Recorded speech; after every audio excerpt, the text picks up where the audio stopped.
Welcome to Name 3 Songs. I'm Sarah Fagan. I'm Jenna Million, and this is a podcast where we challenge sexism in the music industry and empower fangirls. Because let's be honest, fangirls knew about that band way before you did. And if you stick around long enough, we'll also let you in on some new music the girls are already crazy about.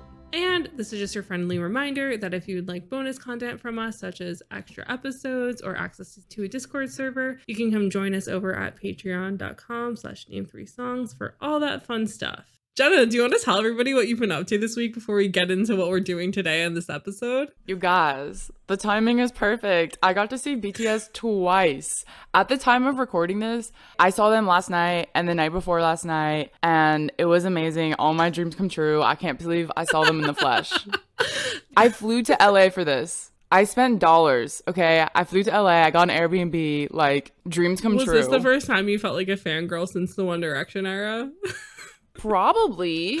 Oh my god, wait, okay, so also because BTS got to LA like 2 weeks early, they went to go see Harry play at the Forum, or like 3 of them went to go see Harry play at the Forum, and everyone was posting videos on Twitter, and I was dying because it's like, I was such a One Direction fangirl as a teenager, and then like 10 years later to see like my new favorite boy bands loving my old favorite, a member of my old favorite boy band, like they were going off to like What Makes You Beautiful, and I was like, I was ascending, man. I was very emotional then. I was very emotional at the concert last night because they did 4 nights. Last night was the last night. And they were just very emotional in their speeches and being like, you know, it's been 2 years since we saw our fans. We didn't know when we were going to be able to see you guys again. And we don't know when we're going to be able to come back. But, everyone was so grateful and happy. And it was just amazing and beautiful. And I wish that everyone can have their fangirl moments too. I love this full circle fangirl moment for you. True. When we started this podcast, I did not foresee this in our future, but I must say, some of you listeners converted me to BTS. That and a combination of the need to understand K-pop so we could talk about this on the podcast, and the combination of pandemic and like kind of not really having a job for a minute over the summer gave me extra time, but I do give credit to some of y'all listening. You know who you are. It makes sense though. When you love a boy band, that never leaves you. It's just funny because Jenna and I were texting about this the other day and I was like, wow, can you believe that this dumb idea I had ruined your whole life? It didn't. No, it made my life so much better. You guys, you don't even understand. You don't understand. But Jenna seeing BTS and having her fangirl moment actually makes everything make even more sense for who our incredible guest is going to be today. So Jenna, would you like to tell everybody what's happening today? Today we are talking to a very special guest who is another Jenna. And this Jenna is Jenna Andrews. She's a singer, songwriter, and producer, originally from Calgary, Canada, now living in New York. She's written and produced for a ton of artists, probably including a lot of your faves. I know my faves, BTS. She's worked on Dynamite, Butter, and Permission to Dance. She's also worked with Noah Cyrus, Lennon Stella, Little Mix, and she also co-wrote Benee's Supalonely song, which was honestly such an incredible song that totally popped off on TikTok last year and constantly gets stuck in my head. The thing I love about songwriters is they're so famous without being as famous as they should be. And I feel like that would be my ideal way to be a famous person, is like get to be involved in all these really cool projects, but like only people who really care know who I am. So it would be like really the perfect way for people to care about me. Because like randoms will leave me alone, but if anyone stops me on the street, they genuinely love what I do. Oh my God, wait, that's so true. The dedication. But songwriting is like a super behind the scenes aspect. I mean, you could say the same thing for like music video directors or like, I don't know, marketing people, I don't know, something like that, where it's like assistants to the stars or the artists themselves, where like songwriting is, you know, so important and such like a crucial part of what we enjoy every single day. But a lot of people don't know necessarily who writers are just because they are behind closed doors. I feel like that's pretty cool because also it kind of feels like you have this really awesome secret that's not really a secret when like those songs come on the radio and people are talking about how amazing they are and you're like, yeah, you're like, it's a Hannah Montana moment. The true dream. And I mean, obviously we had Jenna on because our missions align within a lot of what we're passionate about the music industry, as well as the fact that she got her career started on MySpace, just like I got my career started on MySpace. Indeed. My career is a fan. We could not have an episode without mentioning MySpace, so here we are. If any part of the timeline took place by 2005, MySpace will be mentioned no matter what. It has to be done. It's the gift that keeps on giving. It truly is. So, in order to really be in the thick of it with music, Jenna moves to Toronto, Ontario, which is also in Canada, because that's like a very big music hub. I feel like most singers who we know from Canada came from there. So, like Carly Rae Jepsen and Drake, who are both friends of hers. She's even worked with Drake on one of his songs called You and the Six. So clearly that friendship stood the test of time. No matter how big Drake is, he always comes back for his friends, including the people from Degrassi, which is still one of my favorite pop culture things that always gets brought up over and over again. But yeah, so in 2008, Jenna signed with Island Def Jam by L.A. Reid.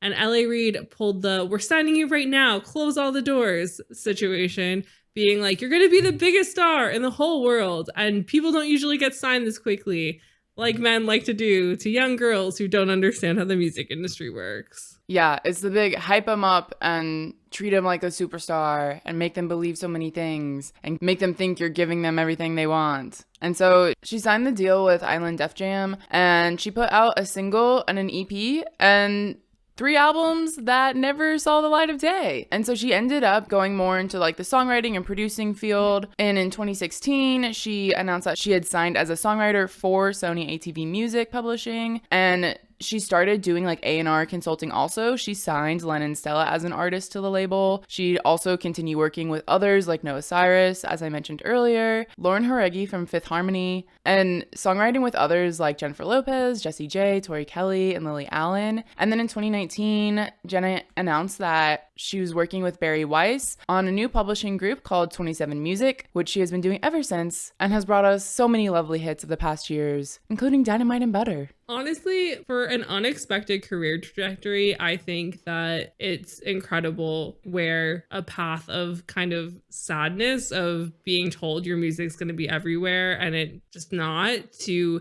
working with some really incredible people and continuing also to make her own music whenever she can. Like, I feel like she's truly accomplished so much. And on top of this, she also has a really incredible podcast called The Green Room, where she brings on prominent female artists and they discuss their mental health as well as their careers and how the two work hand in hand. But as well as that, there's always a third guest on the podcast who is a professional in the mental health field, so therapists, scientists, etc.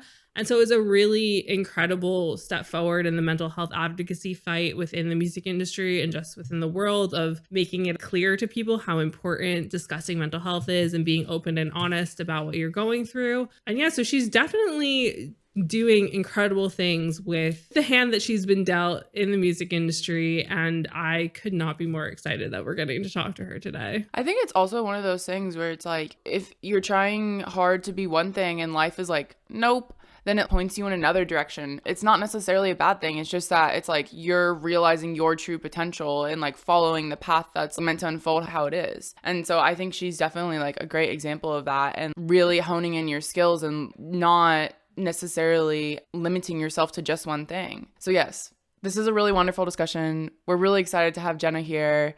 So let's get into it. Hi, Jenna. Thank you so much for joining us today here on Name 3 Songs. Of course. So excited. So we're going to just jump straight into things today since everybody just got a rundown on your whole music career. So I'm curious to know about is like, since the songwriting and production fields are both very male dominated, and a lot of times when young female artists or just female artists in general go into writing rooms, they're filled with older men and they don't really have that much of a say on the writing process if they are invited in. But we've been seeing a pattern lately of a lot of these very successful women in pop coming and being like, I want to learn about the production process. I want to learn about the songwriting process. I want to do this myself. Like Ariana Grande over the past couple years has been very outspoken about this because it seems like they're trying to prove that they're like, not prove, but like that they feel like the world's told them, like, you have to prove that you're a quote unquote true artist. And Right. if you don't have a hand in that pot of creating the music you're singing, then we don't trust you as an artist. And so as a female songwriter and producer yourself who works with a lot of young female artists, do you feel like it's important to teach them the production and songwriting side of things so that they have the tools in their belt, so that way once they are working actually as an artist, they can be like, hey,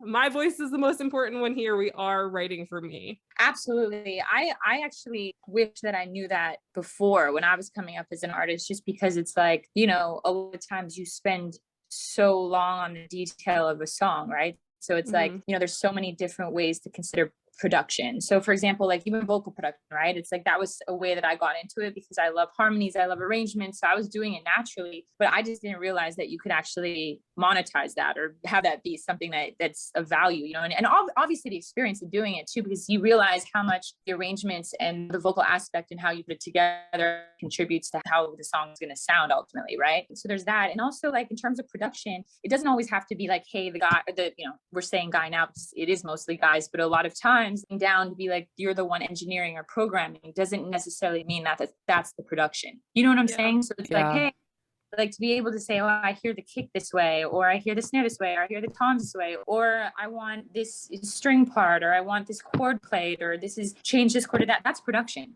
You know what I mean? So that's a lot of times hard to communicate when you're trying to fight as a woman in this business, because they're like, oh, well, you were just there, you didn't actually program it, you didn't do it, but yes, you did. You know what I mean? Because if you think about it, just because somebody else is programming it doesn't mean it's their creative idea. So that's a lot of times where I think young artists get afraid to speak up, because as much as it's their ideas, they also don't want to feel like trampled on, or maybe their opportunity to release a song, or the powers that be that are most often males will tell them, oh, well, you're wrong, or sit down here, or whatever it is. They're afraid that that's going to make it harder for them to release their song or have success. And that's the main thing. So I think I'm always trying to encourage that, because for me, especially now, that's been something that I completely stand on at all times. And I want to, you know, I try to have, for me now coming into these situations is like, I try to make it known that that's a massive part of what I do. And I think that if you take control in that sense, then it definitely is something that people respond to, especially now. It's like, it's a different climate than it was 10 years ago, you know? Yeah. Doesn't mean that it's easy was. now, but it's easier. I mean, how early on do you think that you personally in like your journey realized that this was something that you should learn and would be a helpful skill for you to have? Well, I was signed to Def Jam, an artist, 2014. And then the first project that I worked on, these artists, Magic Jordan from Toronto, I really played a big part in like the vocal production, executive production, and the songwriting. And I think at that point is when it clicked. And I was like, oh, wow, like I'm really contributing, to the point where like, as much as it wasn't for my own artist stuff, I realized the value of things that I brought to the table were. So now coming into making an artist project, or obviously advice that I can give artists, now I can take that and understand what my value is. But it wasn't until after I left my first record deal that I figured that out. Yeah, definitely.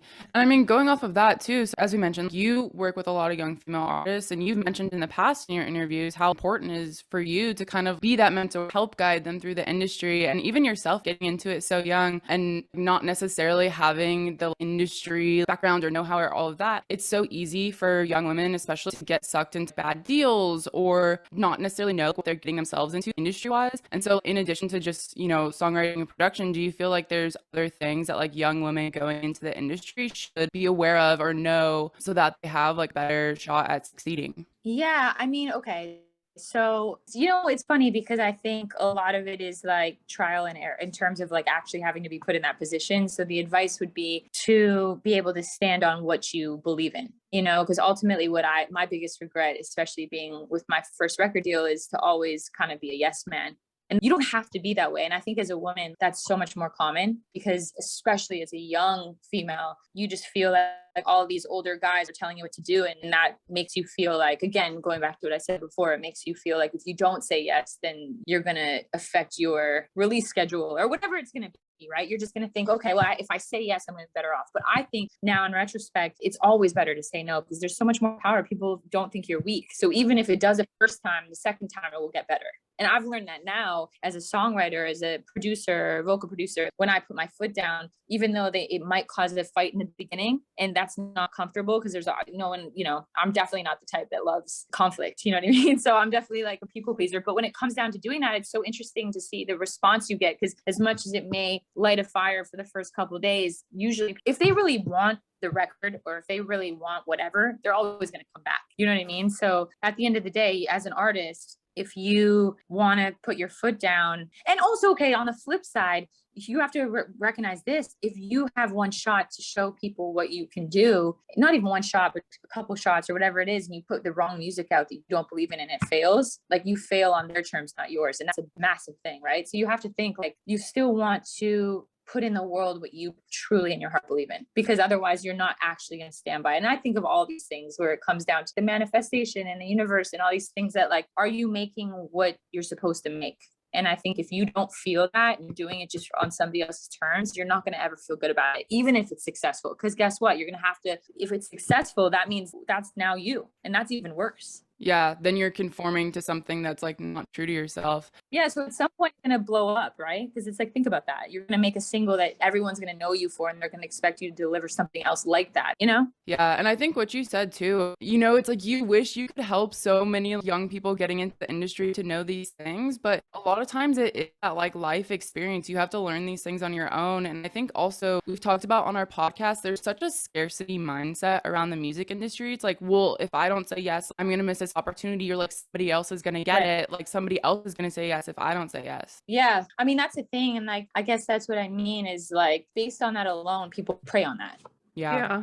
They know that. That's the whole reason, is like they take that and it's like this blood sucking mentality of being like, okay, cool. I know that I know what power I have over you. So let me take it. Whereas if you don't have power, then what do they have? Because at the end, you lose that one opportunity, but does that mean 10 other opportunities will come at you? Probably, if the music's going to be that good and you believe in yourself and you feel like what you're trying to do, it may not happen a year or maybe the next, but it'll happen at some point and you'll probably feel so much better for it. You know, because I know, again, speaking in experience, like if I had to move the way that I move now with the experience I have now, back then, I feel like it would have looked very different. But again, on the flip side, it's not always easy. If you don't have the experience, it's such as life, right? People could give you advice all they want about anything, right? Yeah. If you're in a bad relationship and they say, well, obviously all the red flags are there and you're still staying in the relationship, because you're like, no, you're wrong. And then you realize, oh, they were right the whole time.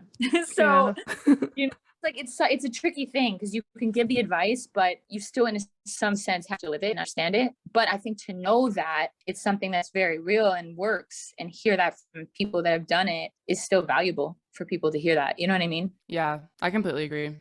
And I feel like there's been so many quote unquote horror stories that have come out recently about artists trapped in deals for like years to decades, being only only being able to either like release feature tracks or release songs because they leaked them themselves in the Mickey Guyton situation where she put it on her Instagram story and the fans loved it and the record label was like, ah, shit, I guess we have to put it out. I feel like young kids coming up now and going into these things, even if they don't have the know-how, kind of are like, I know you're sneaky. So they at least know that and they're kind of prepared to deal with that situation. Yeah, listen, I mean, the way I can speak in experience, I was on a label for 7 years and I put out one song and one EP in 7 years. Yeah. Literally crazy. Because if you think about that, it's like you need to be every month to, you know, engage an audience, you know, and obviously with TikTok, you have the ability to tease your songs and figure out what your fans want to hear and those type of things. So I think it's different today, obviously for that reason, because you have a little bit more power in that sense, right? You can be like, okay, you can try to like not put this out, or if you don't agree with me, let me just show you that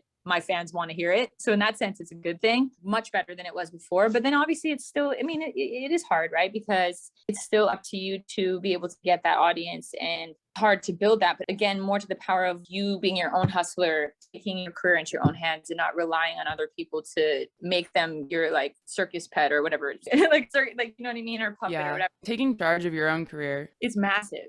If you have a vision and no one else sees it and you want to explore that, now is such a great time for that. And yes, it might take more work and you may have to do it alone, but if you truly believe in it, then I think that it's worth that, because you can just build that on your own and be able to show the people, the powers that be or the gatekeepers, that they're wrong. And I think that's cool. And I feel like there is a ton of pressure and like has been, maybe hopefully not as much, but there has been a ton of pressure forever for specifically female pop stars to like fit in a box and feel like they need to do a certain thing. And I mean, you've spoken before on other podcasts about how you're really thankful that you didn't start your career in LA, because LA seems to have an even more intense hustle culture and pressure. And so do you think that the pressure LA puts on these people has a role in, number one, the way young women are treated in the music industry, but also how they view themselves and their ability to have power are in the situation. Yeah, no, absolutely. I really do think that just because LA specifically, it's so competitive and people move to LA to seek out their dreams, right? So a lot of times, as much as you may have a vision, your vision can be clouded by that.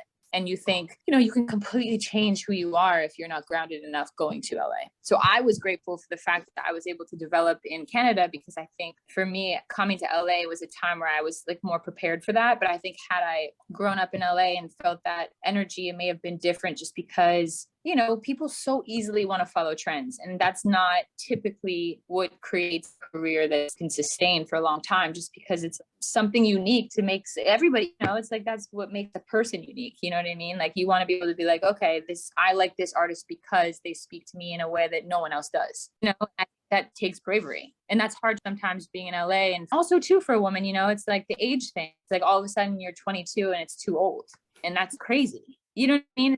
My God, I'm 22, like my life is over. And you're like, oh, like that's such a crazy thing. And honestly, younger than that, I went through that my whole career. It's like you turn 19 and that's even like old, meaning that like, if you're not 16, 17 and you don't do it and you don't blow up, then it's like, oh, well, you can still have a career, but it just can't be massive. And that voice in your head constantly is draining. It's like, how can it not get to you? It's very hard to be able to take that and be like, okay, I don't care, sort of like not listen to all the noise. It's very hard person to do that in general, I think. Oh, definitely. It's such a weird concept to think of, especially as I've gotten older, thinking about like that age limit that there seems to be in Hollywood, because it's like every generation likes music and wants music. And especially as you get older, people sometimes want to retire. And like, if there's no singers in like a certain age bracket, all you're going to be getting, and like Olivia Rodrigo's Sour was an incredible album, but not everybody's going to be able to relate to that. And so it's like, if there's a bunch of 40-year-old singers retiring and nobody's singing songs for that age demo, what are they going to have if they want something to relate to,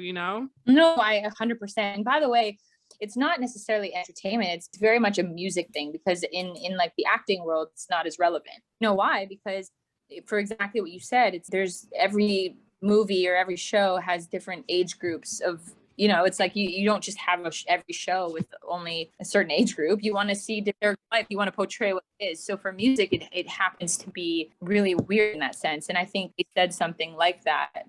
I think people really related to, where it's like people in their 30s and 40s, to your point, want to listen to music that they can relate to, because there's a certain element of pain that they've experienced that maybe younger people haven't experienced yet. You know what I mean? Yeah. No, this is really interesting. I feel like I haven't thought about it in this light before, and it being very, very specific to the music industry. But also what you were saying made me think about how there's also this double standard for women of like, you hit a certain age and it's like, ooh, if you're not married, like, what are you doing? And then it's like, ooh, if you're not having babies, what are you going to do? But then it's like, if you're a pop star, it's like, you better not have a baby. But then also, if you don't have a baby, you just cannot win. You can't, no, absolutely. It's so true. And it's like, if you want to be a career woman, then it's like, okay, you have to spend a certain amount of time developing that. And so in that, you're sacrificing other things that in society is like kind of frowned upon. And that's just something that unfortunately women have to deal with, you know what I mean? But in the same respect, I think it makes you stronger. And again, going back to the fact that like having music that relates to like a 30, 40-year-old demo, it's like, that's the type of things that I feel like women want to hear, because it's like, they want to feel fired that they're not the only ones going through it, to be like, okay, if I want a career, I don't want to have a baby, I don't want to be married, but I feel like this is my path. I want to feel like I'm not alone, and I don't want to feel like that means I'm failing for whatever reason, right? And there's people that can say that in their music and speak to you in that sense. So I think that is still a universal thing that people can relate to.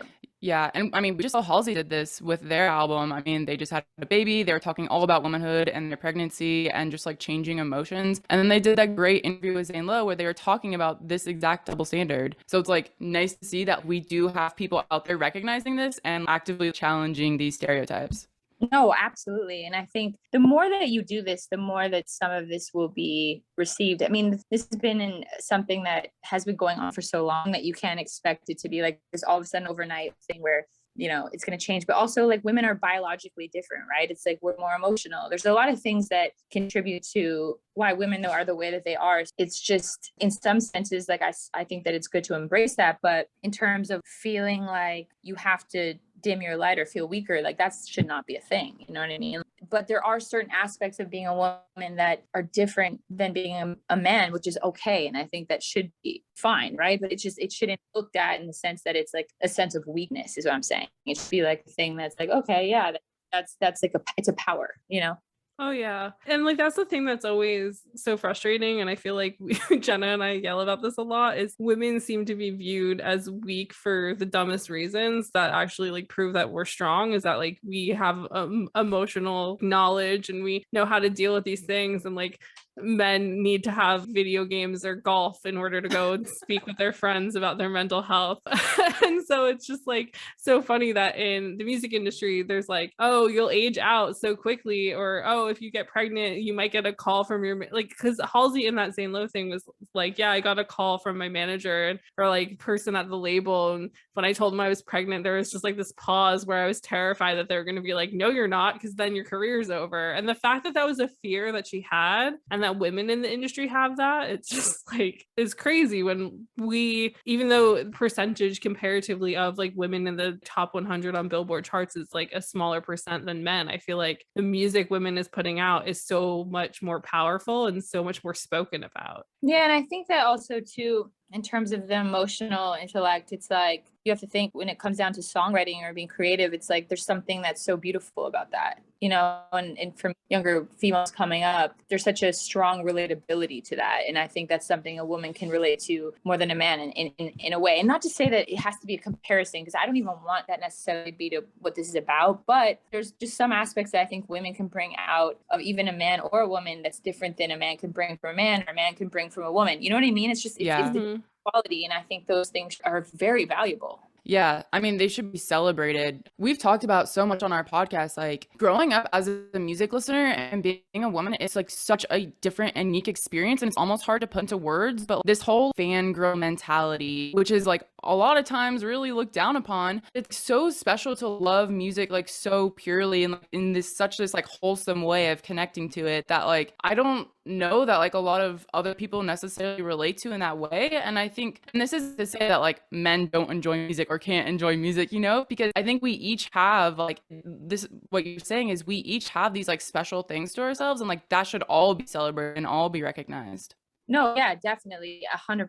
I think it's not about anybody, you know, men or women, like, oh, who's like winning the race. It's just about the fact that recognizing what women do bring to the table, in the sense of like not feeling like, okay, because you're a woman, it should always feel like it's like 100 times harder. You know what I mean? Which it is. But I think that there's just so much value that people don't necessarily feel like is tangible sometimes, you know? Yeah. Another criticism that we often talk about is this idea of the industry plans. And this was like kind of like a very hot topic, especially on TikTok this year. But for some reason, people seem to be obsessed with this idea that unless they know your exact origin story, they're like, ooh, they're an industry plant. Like Billie Eilish has been called an industry plant, Lorde, Lana Del Rey. But we also know that like artist development deals are a real thing that happen. And sometimes artists want to remake their personas, a la Lana Del Rey. So what are your thoughts like, on this industry plant discourse and why it seems to be like unfairly and like mostly targeted at women? I just think it's a jealousy thing. Unfortunately, I think it's a jealousy thing. I think that even sometimes women get trapped into that behavior too, where it's like programmed to be like, oh, if they have something that they must be privileged or they must be. And so it makes you feel like you hate them, and you want to say something that makes yourself feel better. It's kind of like that. And I think it's kind of like, sadly, like a human nature quality that you have to sort of fight off, you know, but it's related to anything really in life, right? It's like, if you feel like somebody won the prize over you, you're like, well, why did they win it? Like, what did they have that I didn't have? Just like, you know what I mean? It's like this whole thing. And I'm sure you guys experienced it too. I did as a kid. And you feel like you lose friends for it. And people are like, you know, you in school, you get made fun of and you're like, oh, and you think you don't understand that it's a jealousy thing until you become an adult and realize it, you know? Yeah, definitely. The industry plant conversation is just so interesting because, as you just said, like you were signed to a label for a long time and they were like, oh, we'll put one song out. And so you have these artists who, especially now with the internet, fans will go back and like dig in and be like, they were actually signed for like 4 years before this this came out, like they clearly, like their parents got them this deal and that's why they're here. And it's just so wild how much people would prefer there to be a conspiracy theory behind an artist rather than to be understanding that like their favorite artist possibly got signed on a shitty deal or was working with people who just didn't see their vision in the same way until their vision became popular. No, I know. It's like, and again, that's something I really do think that all boils down to jealousy. If you think about it, like I was bullied in junior high school and high school. And I know that at that time I didn't realize why that was. And it was like, oh, you think it's all about you. But like later on, you look back at it and you realize, oh, maybe it was because I was doing something different and they wanted to just like find a way to make them feel better. And I think in the sense of saying industry plant, it's the same sort of thing. It feels the same way where you just kind of want to justify it. Can make them sleep better at night, right? It's like, it feels like that same sort of notion. Yeah, like you're just trying to discredit them because you can't believe that somebody could possibly be this good on their own and possibly have this success. I think also with like internet culture now, it just makes it so easy for people to like all hop on the bandwagon, like, yeah, they're an industry plant, or like sending hate or whatever it is online. Now it's just way too easy to just everyone to glom on to like this one idea. Exactly, especially now. I think as much as so much has changed on being online, a lot of the actual human nature aspect has not changed. Yeah. Yeah, we've definitely seen the worst of it come out online. And speaking of that, you have your own podcast called The Green Room, where you're talking with prominent female artists and being open and raw about mental health struggles and careers in the music industry, which I think is really necessary because a lot of people, like fans especially, don't get to hear that side of things. And like we said, they'll be loud and angry about stuff they don't get on the internet. And so having these artists on to be open and candid is pretty amazing. And it's an incredible step forward in like just the mental health advocacy discourse. And it gives the fans an access to people that's usually completely inaccessible. And so like, do you think speaking candidly to these artists in an open forum that fans have access to like helps make them into more three-dimensional people for their fans? So it like helps, number one, again, that mental health discourse, but also help bridge this gap in creating a healthy relationship between artists and fans? 100%. And that's why I wanted to do it, because I think growing up and looking at your favorite artists and thinking, oh, their life is so perfect and that's exactly what I want, and to come to realize they're struggling with the same things that you are is a pretty crazy thing, you know? And I think as a songwriter, and to be able to experience, you know, writing a song, and the best songs that you write are about certain mental health experiences. It can be anything though. Like I always mention, like it doesn't always have to be so severe. It can be any sort of thing, but a lot of times writing very much feels like a therapy session, you know? And I always thought that, which is why I was like, oh, the green room, backstage, like really understanding the nucleus of a person and what they go through to be them. And I think that the conversation of that is really amazing between me and the artist, and bringing it to the fans, because for them to be their idols, to hear their idols say that must be humanizing.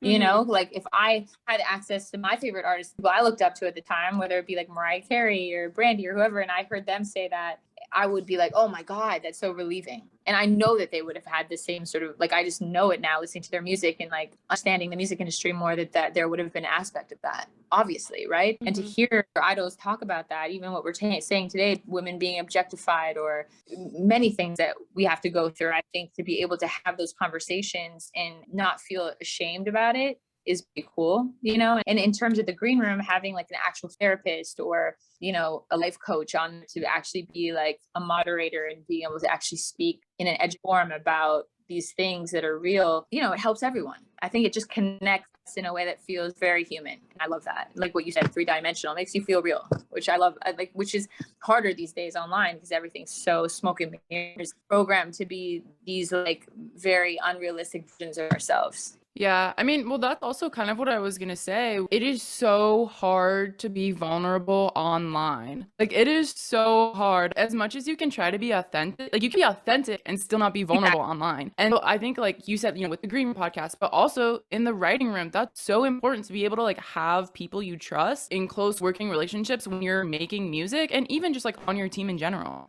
Yeah, I mean, exactly. And I think you're so right. Like you can be authentic, but there's a certain element of like making authentic feel entertaining. You know what I mean? So it's not just like an authenticity thing where you're just like genuinely being completely authentic. There's a way that you have to be like, okay, how am I going to captivate an audience? Which is why it's like, okay, can there be a platform or something where you can genuinely just be completely authentic? What does that look like? What does that sound like? What does that feel like? That's writing a song is, or performing in it to some extent, right? It's like, yes, there's a show and there's choreography and things involved, but there's also a certain element of purging an emotion that feels very intuitive and innate. Yeah, definitely. And I think also like this isn't scientifically proven, but just based off of being on TikTok and the internet, like we're at like an all-time high of parasocial relationships getting completely out of hand, just of people either creating false ideas of who a person is because they're not super open, or just people being really attached to artists they don't know. So I feel like in you having a podcast like The Green Room and having these open conversations and also having the mental health professionals there, it becomes so much more obvious and like harder to kind of, number one,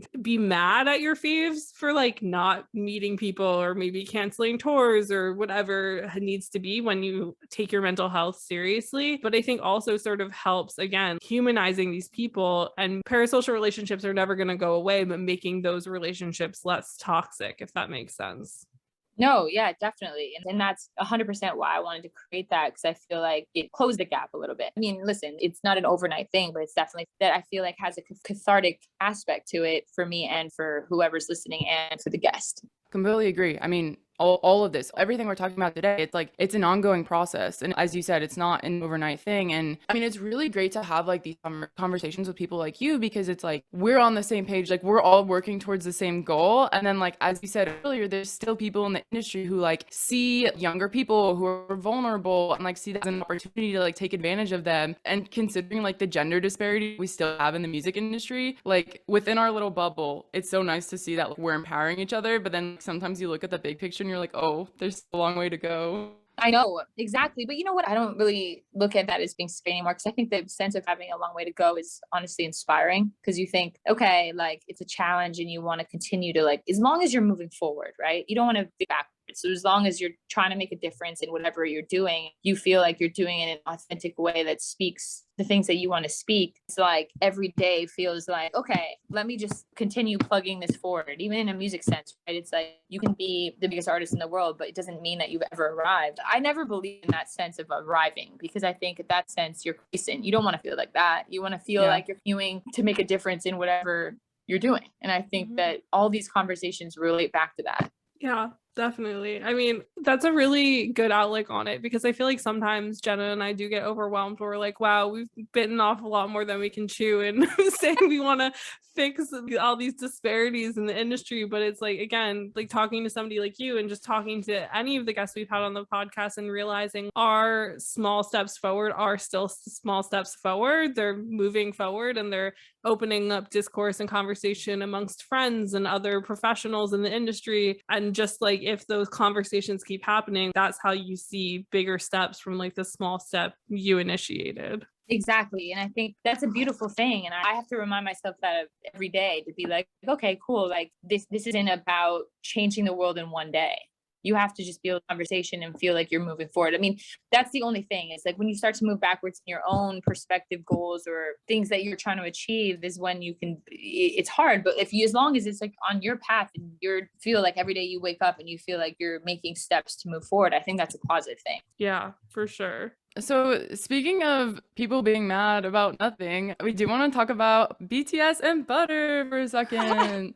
So of course, BTS has a lot of success this year, and much thanks to the song Butter that she wrote with them. And so, this summer when it was topping the Hot 100 for a very, very long time, we also saw some criticisms from just like music critics in general, saying that their fan base army was like quote unquote gaming the system by like streaming the song to number one, which it's like the Billboard charts made the rules and the fans were just following the rules. So that's a little silly. But I was just curious, as a songwriter, I'm sure you're super close to the song and proud of the work that you've done. Does it feel weird to like see your song out in the world, but also have this ulterior like narrative around it that like the critics have assigned it that has nothing to do with like the actual song itself? Not really. Like, I don't think it's funny. As an artist, I feel like I was always trained to not look at that. Like, you don't look at the comments. I don't want to feel like, again, going back to that, like if you allow yourself into that rabbit hole of feeling that, like, it's just negative. Like, there's no reason. You want to focus on the positive things, and you want to be able to, like, again, like we said, move forward. Like, I don't want to focus on the things that will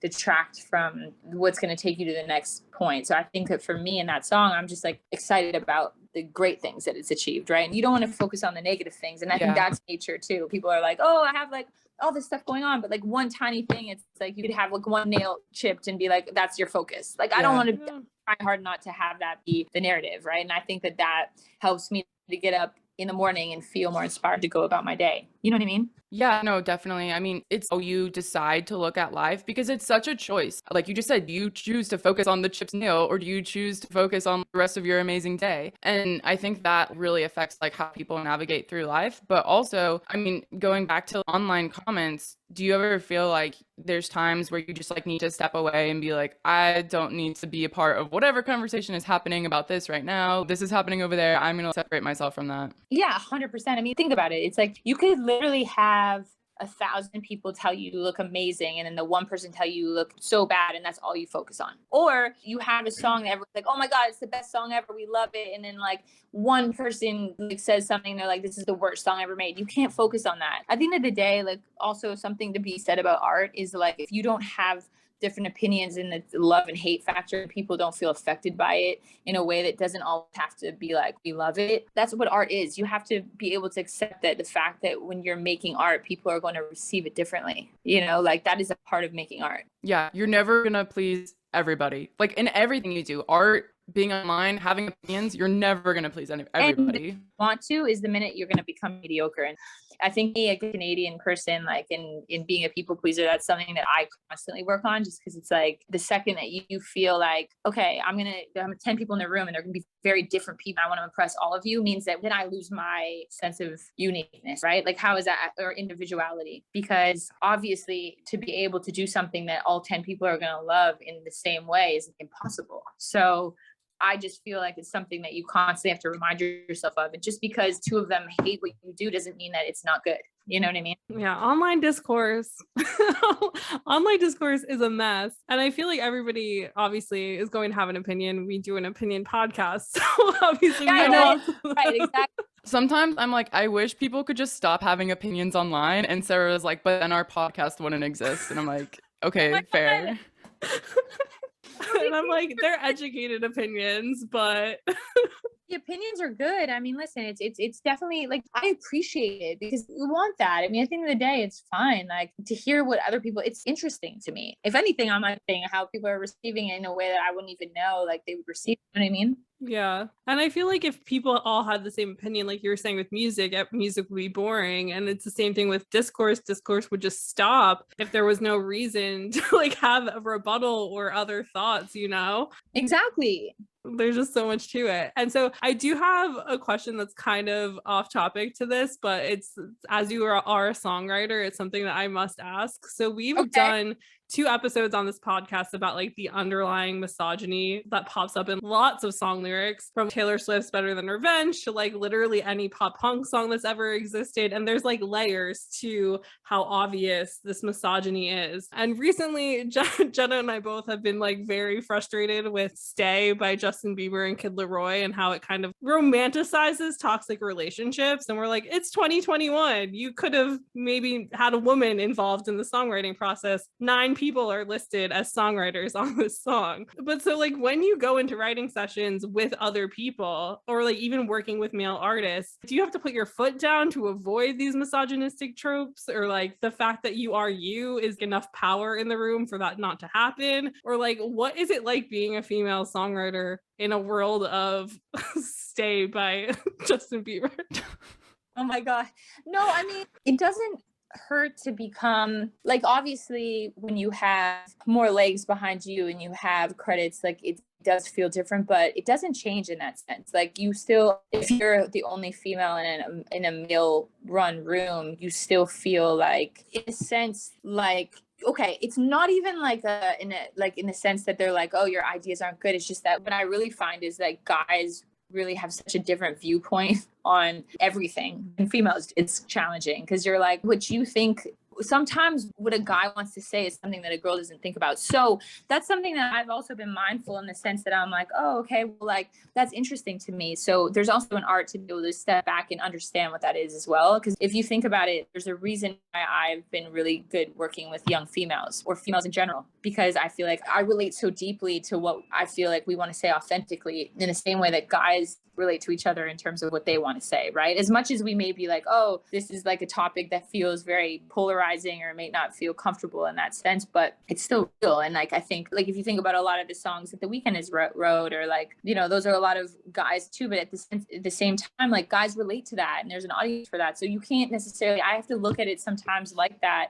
And there's a difference between being objectified or feeling like not respected by men versus something that feels natural, you know? So I think that there's something authentic about certain songs that all men write, because I think it relates to a real thing. And I think people relate to that. You know what I mean? And as much as that, you have to realize it's still music, something authentic that I feel like you still understand, like people are going to relate to something that feels honest, whether it be polarizing or not.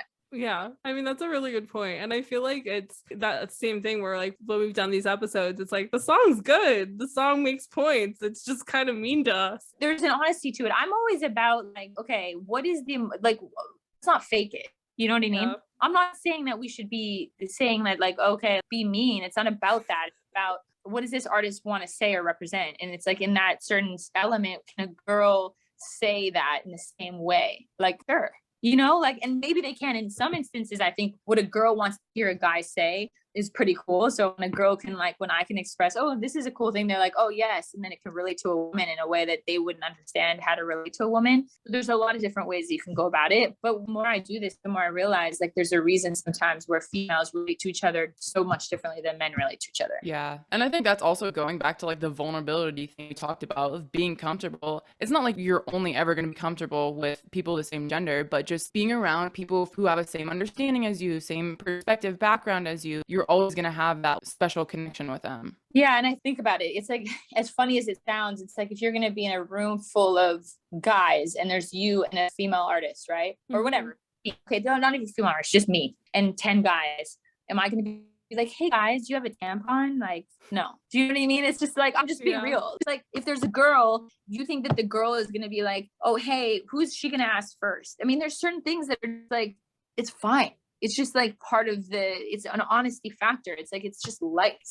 Sometimes there's certain things that guys do and girls do differently, and that's okay. You know what I mean? Like if a guy says something to a girl and it may be completely fine and not inappropriate at all, but it can come across inappropriate just in the pure fact that he's a guy. So in a sense, there's something cool about that. Like, you know what I mean? Like I always look at every session differently, whether I'm with just girls, which is not that common, obviously, but like if there's like, because usually it's a mix of people, but like there's always a reason why a girl will become closer to a girl in the room, because it's like, obviously it's comforting. If you're that close to a guy, it's always like, oh, am I being too flirty? Is this like weird? The guy's same thing, like say something so innocent and the girl might be like, wait, that's inappropriate. Yeah. But like that may not always be the case. So if a guy says something, a lyric to a guy, they're like, yeah, but if a guy says a lyric to a girl, they're like, oh, wait, why would, you know what I mean? It's just like, you have to still understand that, which is, I think I've written enough rooms to understand it's not always a guy's fault. It's not always like a thing. It's just purely based on the fact that he's a man and I'm a woman. You know what I mean? Yeah. And I think also touching on, like we kind of mentioned this earlier, but taking in as we grow up, like so much from our society and what is normalized and what we learn in our households and what we learn in our neighborhoods. And I think you were mentioning this about like the bullying thing or like being jealous of other people. There's other things of our podcast talk a lot about sexism, misogyny, racism, all these things like we grow up with and we have to actively unlearn. Like nobody's ever going to be 100% perfect at everything. And I think like you just said, if there's those awkward situations occasionally where like somebody says something and you're like, wait, what are you talking about? It's like a learning opportunity for everyone involved. Exactly. And that's always how I look at it. It's 100% always a learning opportunity to understand how to go to the next thing with a better perspective. You know what I mean? So like, and again, it's like, I always try to really go with my gut and my intuition in terms of, is this coming from a place of like bad intention, or is it just something that just feels like, okay, this may feel uncomfortable, but it's not on purpose. They just may just like by nature feel uncomfortable. You know what I mean? Yeah, definitely. I think it's like that thing where I guess like my perspective on it has always been like when somebody's been in the industry for so long, they should have met enough women at one point to just like have one in the room to like make the song a little softer. But also that's just like me wanting more women involved in the soup making of the music industry, because I'm just like, there's not enough, because like the stats all the time when we're pulling the stats, it's like 12%, 8% and all of this stuff. And I'm like, there's not enough women in the room where it happens, so to say. And so then when the songs do come out and you're like, why are there 9 people on this song when it's kind of mean and there's no women involved? Who missed the mark there? But by the way, 100%, I'm all for that. And like, I'm always like, I'm the person that wants to empower women the most. But like, I'm as somebody that's authentic and honest and wants to be like real with the way they feel. You also have to be honest about the way that people interact. And you can't always just be like, oh, it's a misogyny issue. Like, because sometimes not, you know what I mean? But by the way, I completely agree with you. Of course, I'm on every level, but at the same time, I also understand how men relate and how women relate. And when it comes down to making this song, sometimes you have to think of the art before you think about those aspects, as long as it's all the lines aren't being crossed in a weird way, right? It's a very like gray area, in my opinion. Yeah, that makes complete sense. Yeah, but in terms of just having more women in the industry or not feeling like there's a weak, you know, the creative thing is way different than the business thing, okay? Like if you're creating, I don't feel that as much as I feel like on the business angle, women get cheated on. I think that in that sense, that's a lot harder for women, because I think typically women get the bad end of the stick in that sense of like, okay, well, she's a woman, so how could she produce, or how could she be the one that engineered the things that are really a man's job? Then I'm fully with it. But when it comes to creative, it's fine. Sometimes a guy's going to want to relate to another guy more than he's going to relate to a girl in what he wants to say for whatever reason. And like, you blame him for that, and to some extent. You know what I mean? Yeah. So I take it from all angles. No, that definitely makes a lot of sense, because it's like there are songs that guys are going to relate to. It's not like guys don't listen to music. I think that there's always that mindset of like, when a song is pop, a good percentage, like a higher percentage of the listener is going to be female. Like, and that's my own personal bias. I don't know if that's a factual statement. So it's just always kind of funny to me when there's these pop songs and the guys are singing from a very male perspective. And I'm like, pop music's for the girlies. How dare you? But God, girls want to hear certain things from guys' perspectives. So like, you have to remember that. It's like, there's a certain element of like, how to explain it? Like, I think there's that like lustfulness thing that girls want to hear a guy say, as much as they may not know that they want to hear say it, they want to hear them say it. So I think in a song perspective, maybe one night they're going out, they want to hear a guy sing that. You know what I mean? Yeah, and that's why boy bands exist. Exactly. So it's like, it's not to condone like certain things, like it's really not, but to think about like how a girl feels when they're going out and how they want a guy to be. Sometimes it is that. So we just have to be able to respect honesty, as long as it doesn't, again, cross into weird boundaries that dims your light or makes you feel weak. Well, I do think like this has been such an informative conversation. So we really appreciate your time to talk to us, especially because like songwriting is such a thing that's often happens behind closed doors and people like understand the process or understand the perspective. So we definitely appreciate you sharing your perspective on Name 3 songs. And so just to kind of like wrap things up nicely, do you have any projects you're working on that you're excited about that people should be looking out for? Yeah, I know I do. So I'm developing this girl with my partner, Stephen Kirk, that I did Butter with. With Jesse Murph. Actually, there's a song called All in You that just came out today. It was like, it's gotten like 85,000 videos on TikTok, and like, it's already top 10 on iTunes. And it's like 500,000 streams in less than 24 hours, which for a new art, amazing. So it's like, you should check it out. It's really cool. She's an amazing artist. So we did the last song she put out, Sobriety, and then we did this song. This song is like it has a lot of heart in it. So you should definitely check it out if you haven't heard it already. And then one of my best friends in life, this girl, Blue to Tiger, she's from New York, plays bass. She's amazing. I work on a lot of her stuff too. I just had a song come out called Blondes. I have another song coming out with her soon. And then the Marry Me soundtrack has finally been announced, which is exciting. I worked on this song for it that I think opens the movie, and it comes out on Valentine's Day. So that's cool too. Awesome. Lots of exciting things in the work. So we'll have the songs you mentioned as well as your social media handles linked in our description below. So if any of our listeners want to go check it out and follow you for more, they can do that. And once again, big thank you for joining us. Yay. Thank you guys so much. This has been amazing. I love this combo. I can't believe we're all besties now. I love my new best friend, Jenna. It's so exciting. And I feel like for you guys who listen, you probably are like, what are you talking about? All of your episodes with guests are amazing, but it's always really exciting when there's like a really good rapport with a guest, especially when we haven't met before. So I feel like it was just super exciting how well that went and it flowed so well. And I feel like we covered some stuff that I wasn't expecting to cover too. Oh, yeah, definitely. No, that was great. Because, I mean, like, a lot of times, you know, our episodes are very themed and, like, very planned out. And so we tend to have a lot of journalist type guests who are kind of more in that mindset of things. So when we have guests on and it's more like an interview style, it's always our goal to have like, an open discussion and be able to, like, reach new territories that maybe we haven't before. And, like I said this a minute ago, but it's so great being able to talk to, like, Jenna as a songwriter, because that's a part of the industry that you and I don't have any insight into. Yeah, for sure. And it's really cool to get a completely different perspective. As you said, like when we have such strong feelings about certain things from a fan and journalist standpoint, hearing somebody else's mindset when they work behind the scenes in a different way and have such close relationships with artists and being an artist themselves, it's like such a different perspective to bring to the conversation. Do you hate Stay by Justin Bieber and Kid Laroi a little less?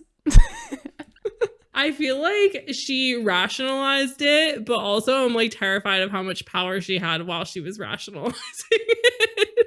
I feel like that was a perspective I never ever would have really thought of, because like I said, when we were talking with her, it's like my mindset has always been like pop's for the girls. So why are they making songs that will make girls think that their toxic boyfriend is being loving, you know? But when she has the perspective of it's this group of men who like pop music and perform pop music, they obviously aren't thinking of pop's only for girls, which it's not, but... Yeah. I mean, I feel like we were talking more in like a broad sense too, but even just with like the example of Stay, like being a toxic person in a relationship isn't unique to men. Women can do it too. Oh yeah. I mean, like, as we say all the time, like there's so many layers to everything. There's so many perspectives to everything. And it's not always like as crystal clear as I think we want it to be about how things work and how things are. But like it was, I think, really eye-opening and kind of like affirming to our mission that a lot of what she said about working in the industry and the expectations, especially of women in the industry, were like very on par with what we've discussed ourselves and with other journalists on the podcast. So I feel like, to me, I was like, okay, that proves that what we're doing here means something, and it's hopefully opening discourse that obviously needs to be open. Yeah, definitely. And I mean, we said this during the episode too, but it's like, it's so amazing to be able to connect with people who are kind of on the same wavelength as you and like are fighting the same fight and like believing in the same things together, like knowing you're not going at it alone and there's other people in this industry in different parts of the industry who are right there with you, and like that's very empowering. Yeah, definitely. So, I mean, if you guys have any thoughts about what we talked about with Jenna today, if you want to continue the discussion with us, you can do that over on social media. We are at Name3Songs on Instagram or Twitter. Or if you have any personal beef, as per usual, you can come at us personally. I am at Sarah_Fagan and Jenna is at Jenna_Million. So thanks so much for joining us this week on Name3Songs. And until next time, never let anyone make you feel bad about your favorite band. And remember, you're never too cool to listen to songs written by Jenna Andrews. Don't forget to subscribe to be notified when each episode comes out and leave us a 5-star review. They really help. If you want to find out more about anything we talked about today, you can visit name3songs.com.